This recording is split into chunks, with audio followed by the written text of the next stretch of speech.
Good afternoon. Thank you all for having me. As I said, my name is Babajide Akeredolu. And today, here are my slides.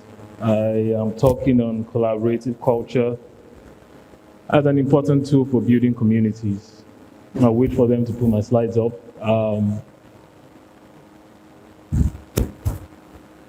Now, until they put my slides up, what are we trying to achieve here? We're trying to hopefully get you all to move away from that old mindset of, I can do everything by myself, to thinking about working together in teams, working together as communities, which many of you are already doing, but there's still a need to want to move away from the typical, I want to take all the glory, I want to take all the, I want to take all the praise or support.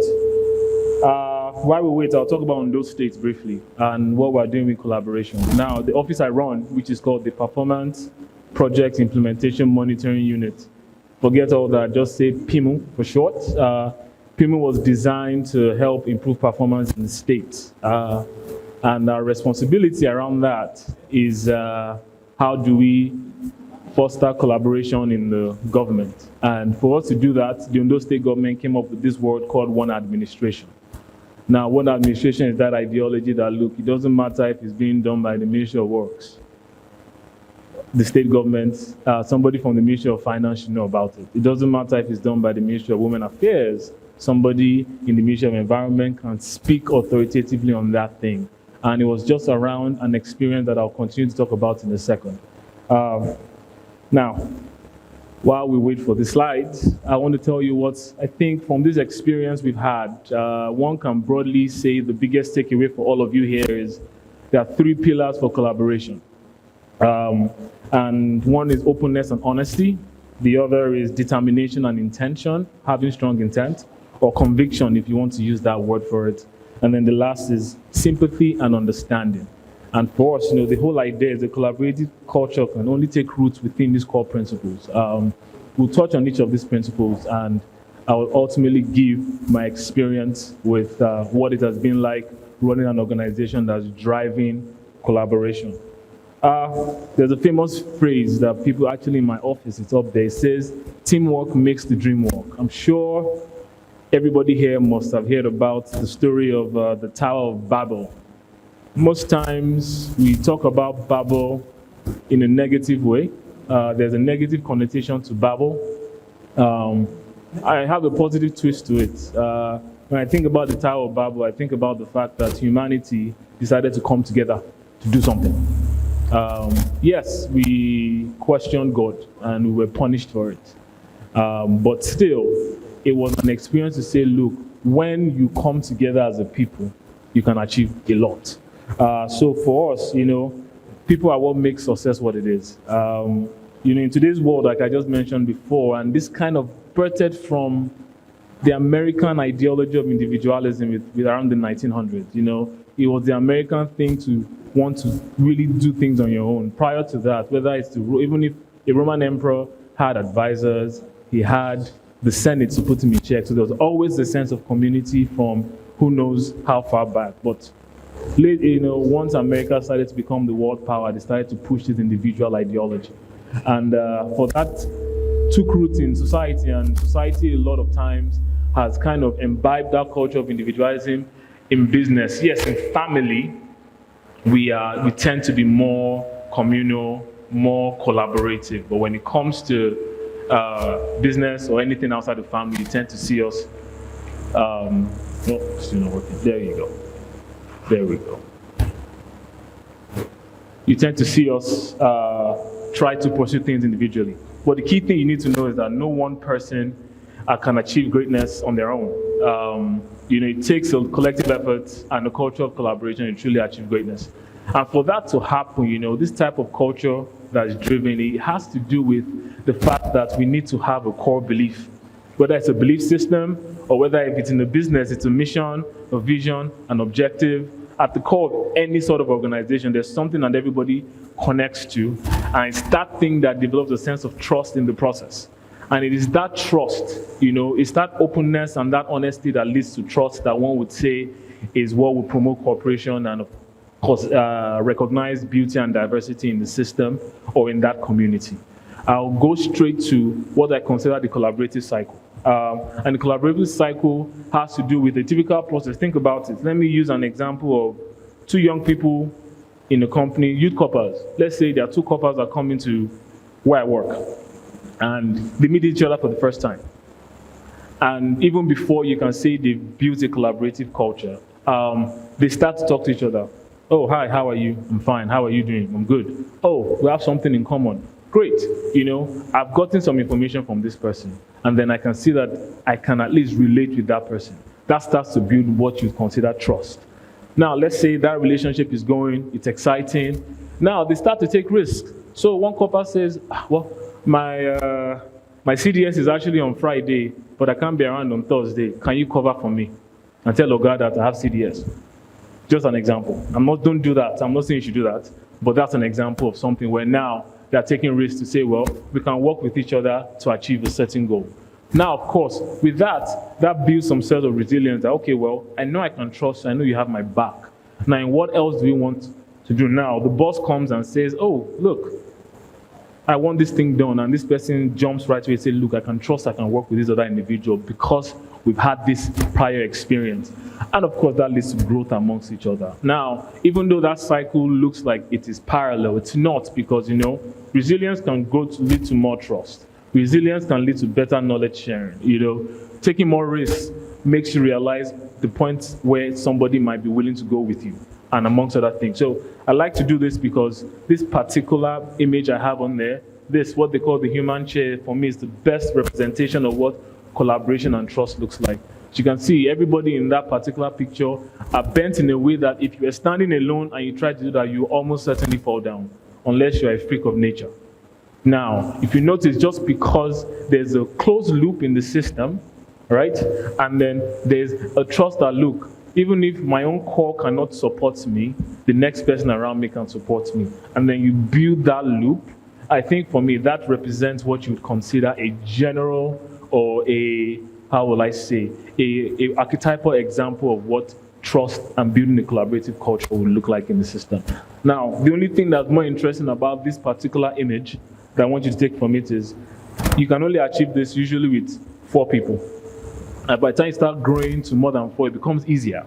And what that just means is, as you tend to grow in a collaborative system, right, you tend to have more linkages that builds a much stronger bond in the system. And at that point, you are building your Tower of Babel.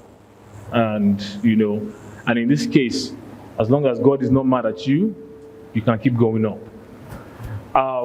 Building a collaborative culture takes a lot of hard work. It's not something you can do overnight. They say coming together is beginning, staying together is progress, and of course, working together is success. There's a whole process that leads to building a collaborative culture. It needs to be deliberate, as I said, and there's intention. You can't just wake up and say, oh, we have a meeting as an organization and say we're going to collaborate. But then the boss or whoever is only meeting with certain individuals all the time and is keeping a very close loop. You are not collaborating. It's a process that you need to recognize where you are having issues and keep working on fixing it. Or in other words, it's something that it can't just happen overnight, or it's not just a wedding, or rather, it's not just a wedding ceremony. It's a marriage. It's baked into the process of how people do their work every day and into the attitudes they take about doing their work. Collaborative culture must be continuous learning, continuous iteration, continuous creating more opportunities for individuals and groups to learn from each other, and recognizing how collective achievement positively impacts individual benefits. So you need to constantly iterate, constantly build, and hopefully at some point you would go back and see where you were in the beginning and where you are now, and recognize that, okay, we've built a system that works while reaping the benefits of that. Okay. To move on, now, I'd alluded to something about leaders. In both slides, the last few slides, I'd said something about leadership, because it doesn't matter how intentional the system is, if the leadership is not on the same page in driving this or leading by example, it's not going to work. Or in other words, change starts at the top. What do we mean by that? The only way you can truly encourage collaboration is from the leaders to do it by example. In highly collaborative organizations, leaders use and demonstrate collaborative tools. Leaders and managers in highly collaborative organizations understand that micromanaging is not the way. You need to learn to lead by example and let your team learn from those experiences, whether it's within a business, whether it's within some other sort of organization, whether it's within the family. There must be a point where you need to take people off their training wheels and let them learn. And then, of course, do it within these confines of what we've said, that closed loop of working with each other. You need to empower your employees, empower your people. And again, it keeps going down the system. While as much as it's a top-down approach, it's also a bottom-up approach. So in other words, everything must get to the top, or everything must start from the top. So the top is as important in the process of building a collaborative culture as anything. Now, I will take my time now to talk about the Ondo State example. I'd started looking into that before. When we started this government sometime in 2020, this was the new second term, there was a deliberate intention of the system to say, look, we want to build a collaborative culture in the Ondo State government. Now, how did we start that? Of course, we needed to lead by example. So the head of service, who is basically the top of the civil service, and the governor, who is the top of the political class, came together and started to drive something called the Ondo State Service Improvement Program. Now, that experience taught everybody to say, okay, if the head of service really wants to improve the service, and Mr. Governor is driving an open door policy approach, maybe this thing is serious, because as you know, most people will read body languages of their bosses. Now, if the boss is driving something along those lines, you start to align. And that was the first step with driving this new collaborative culture that we've been driving in Ondo State. Then, of course, we moved on focusing on individual and organizational benefits. To drive that particular activity, what we had done was we set up what you call the Transition Strategy and Implementation Committee. And that particular committee was started with the responsibility of first understanding what is needed in the system, and of course, tied to that, keeping people a voice, right? So we started to hold workshops to understand what people feel matter to them, what they think the system is missing, and how we can improve the system. So by giving them a voice, and by looking at their individual needs, we're able to come up with a strategy on how to better improve the system. Now, you've given them that, they now feel like, well, I have a contributor in what is about to be developed. What happens next? We've looked at a way to integrate collaboration with the organizational workflow. Now, what that meant was basically setting up of the office of PIMU, which I had. And then, of course, how we did that was by pushing this mantra that we mentioned to you guys, the one administration ideology. And of course, PIMU is charged with the responsibility of driving one administration. So our job is to continue to beat the idea of collaboration with everybody, because like we said, you need to be deliberate with the process, right? The system has said, okay, I think you understand where we need to go. Now, something needs to lead that transition and enter PIMU. Now, moving through that process, we needed to now come in to create a supportive environment for them to thrive. Now, that supportive environment came through with the Civil Service Reform Office. Now, beyond us as a small office in the unit, you're running, Ondo State is a massive organization of 70,000 people, right? It's not just enough for one office to drive. It's something that must be imbibed in multiple offices, multiple mini organizations. And so there was a move to now drive that reform or implement all the reform being designed by this office into the system. So there was that thing that was built there to ensure that even in the process of walking through learning about how to be more collaborative, there's somebody that's also hand-holding you and somebody that's always giving you support. So now I've mentioned a few things. I mentioned the governor, I mentioned the head of service, I mentioned the office of PIMU, I've mentioned the Civil Service Reform Office. Multiple layers to drive a collaborative culture. Now, the next thing was communicate, communicate, communicate. Me talking to you about the office and what we're doing in collaboration is part of what we're saying, communicate. Many of you would go out of here and say, oh, what is this PIMU that has been spoken about? What are the reforms government is doing? We want to communicate this not just at the level of the state, it's at the level of all of you, so you can now also hold us accountable in the system. Or in other words, you're asking, well, we know that if there's collaboration, there's improvement in service delivery. So we as regular individuals can track that. So that was something that we needed to push. Now, of course, at the bottom are 3 other critical things that the Office of PIMU is in charge of and is still part of the process of driving collaboration. One is, examining behaviors the organization is rewarding. Now, for example, we have something called the Civil Service Innovation Challenge. We set that particular activity because there was a recognition that, look, there's a behavioral, how would I say, there's a mindset in the system where everybody works in silos. So there's never any information sharing. And then what you tend to see is people with good ideas at the lower cadre are usually stepped down and nothing ever comes up.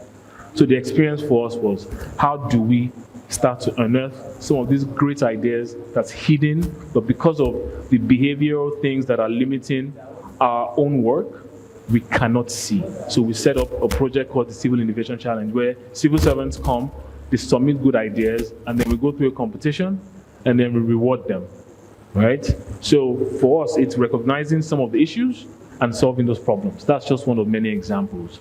Then, of course, we had to practice persistence, because you can't change anything overnight. We've said that you must be deliberate, so you're constantly reaching out, constantly letting them know what the values of working together as a team, collaborating as ministries, collaborating as even at the individual level within your particular ministry or cross ministries or cross MDAs. And of course, we learn to adapt and evolve. Not everything is going to work. You're going to come into a system, you might bring something from the West, and you're like, okay, this might not work, especially with technology. Trying to localize technology in our system is tough. So if it means, as opposed to spending a lot of money on a very expensive piece of software versus using a Google form that they understand, you need to be able to adapt and recognize that the Google form is the best way to get your work done. Let us leverage that. It might be harder, but we need to get the work done and get it fast. So, in summary, collaboration for us, it's not enough to just say you collaborate or you say it's a tool for success. Many of you that are religious, many people would say Christianity is not a religion for them, it's a lifestyle. I know I started this talking about the Tower of Babel, which is a Christian reference, so I wanted to end with somewhat of a Christian reference. Collaboration should not just be a tool, it should be a way of life for every one of you. While you're still young, a lot of us here are still learning to be in the system, and then we're beginning to realize that the more I work with teams, the better for me, as it would help me do things faster, quicker, more efficiently, and I get to learn more because there's multiple different experiences coming together to achieve that goal. So with that, I say thank you.